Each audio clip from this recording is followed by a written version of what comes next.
সম্মানিত দর্শকবিন্দু, আমরা তো অধিকাংশ সময় রিজিকের পেরেশানিতে হাবুডুবু খাই, অথচ এ ব্যাপারে রাসূলুল্লাহ সাল্লাল্লাহু আলাইহি ওয়াসাল্লাম বলেছেন, লাউ আন্নাকুম তাতাওয়াক্কালুনা আলাল্লাহি হাক্কা তাওয়াক্কুলিহি লারাযাকাকুমুল্লাহ। যদি তোমরা আল্লাহ তাআলার উপরে ভরসা করার মতো ভরসা করতে পারো, তাহলে আল্লাহ তাআলা তোমাদেরকে রিজিক দান করবেন। কামা ইয়ারযুকুত তয়র, যেমনইভাবে আল্লাহ তাআলা পাখিদেরকে রিজিক দান করে থাকেন।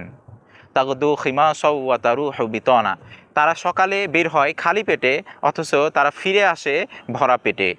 পাখিরা বসে থাকে না, তারা চেষ্টা করে, বের হয়, উড়ে বেড়ায়। আমরা তো অনেক সময় ভেঙে পড়ি, রিজিক কোথা থেকে আসবে, ভবিষ্যৎ কি হবে। কিন্তু এই হাদিস আমাদের শেখায়, চেষ্টা যোগ আল্লাহ তাআলার উপরে ভরসা সমান সমান নিশ্চিত রিজিক। তাওয়াক্কুল মানে বসে থাকা নয়, তাওয়াক্কুল মানে চেষ্টা করব, রবের উপরে ভরসা রাখব, আমার রবই যথেষ্ট।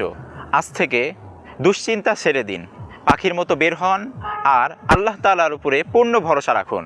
যে আল্লাহ তাআলার উপরে ভরসা রাখে, আল্লাহ তাআলা তার জন্যই যথেষ্ট হয়ে যান।